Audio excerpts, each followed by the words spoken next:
बिस्मिल्लाहिर्रहमानिर्रहीम। शुरू अल्लाह के नाम से जो बड़ा मेहरबान और निहायत रहम करने वाला है। अस्सलामुअलैकुम, welcome back to my channel. तो कैसे हैं आप सब? उम्मीद करती हूँ आप सब बहुत अच्छे होंगे, खुश होंगे अपने घरों में, और मैं भी अल्हम्दुलिल्लाह बिल्कुल ठीक ठाक हूँ। तो आज मैं आप लोगों के लिए बहुत ही मज़ेदार सी, आसान सी रेसिपी खीर की शेयर करूँगी। बहुत ही ईजी वे में बनाएंगे, लजीजा खीर मिक्स से बनाएंगे और जल्दी से बना लेंगे। तो यहाँ पर बहुत ही कम इंग्रेडिएंट्स चाहिए हमें, तो बहुत ही मज़ेदार सी बिल्कुल रबड़ी जैसी खीर तैयार होगी और बहुत ही मज़ा आ जाएगा आपको ये खीर बनाने के बाद। आसान भी है और बन भी जाती है। थोड़ा सा टाइम तो लगता है इसको पकने में, तो खीर थोड़ा सा टाइम लेती है। तो ये देखिए, मैंने लजीजा खीर मिक्स का डबल पैकेट लिया था, क्योंकि मुझे यहाँ पे थोड़ी ज़्यादा खीर बनानी थी, इसलिए मैंने 2 लीटर दूध लिया है, फुल फैट मिल्क लिया है, और इसको गर्म होने के लिए यहाँ पर एक पतीली में ऐड कर रही हूँ। तो देखिए, मैंने तमाम दूध इसमें ऐड कर दिया है। तो दूध को हमें अच्छी तरह से पकाना है, बॉईल करना है।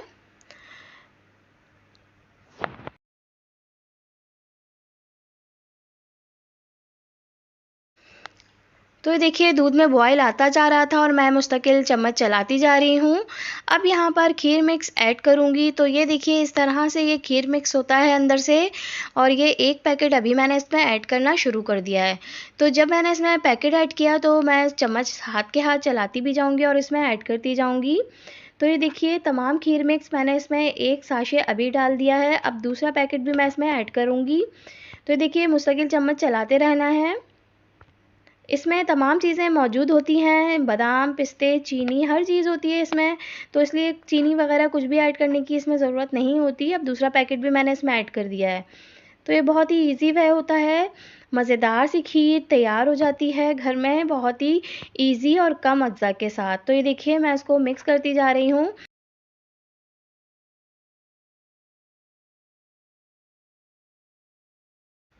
तो ये देखिए, 10 मिनट तक मैं इसको चम्मच चलाती रहूँगी थोड़ी-थोड़ी देर में, और इसको बिल्कुल भी छोड़ना नहीं है। तो गाढ़ा होने तक इस तरह से चम्मच इसको चलाते रहना है, और मीडियम फ्लेम पर मैं इसको पका रही हूँ।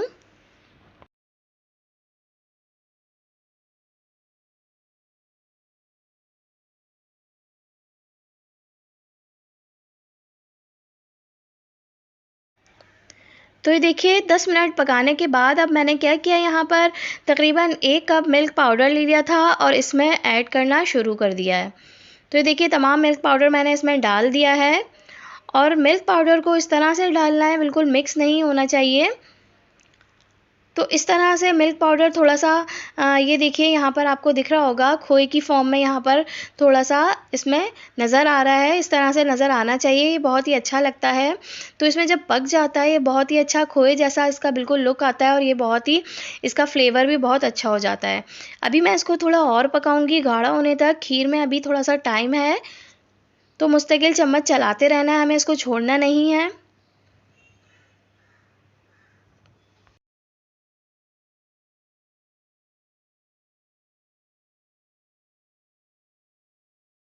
खीर को पकते हुए तकरीबन आधा घंटा हो चुका है। थोड़ी-सी ये गाढ़ी हो गई है और क्वांटिटी में भी थोड़ी कम हो गई है।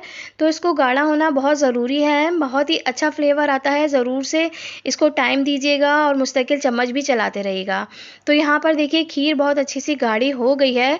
अभी लेकिन मैं इसको 10 से 15 मिनट और पकाऊँगी स्लो फ्लेम पर।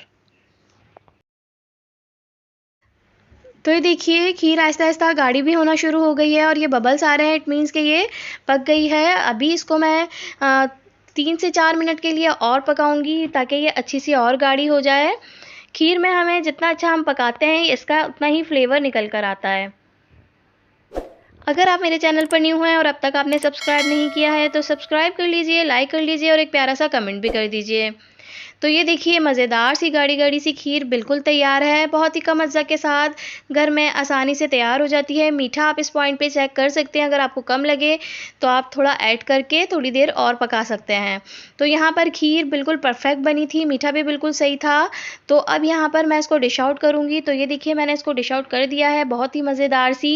इसको मैंने खोए से, बादाम, पिस्ते से इस तरह से गार्निश किया था, और मज़ेदार सी खीर तैयार हो चुकी है। बहुत ही क्रीमी टेक्सचर आया था।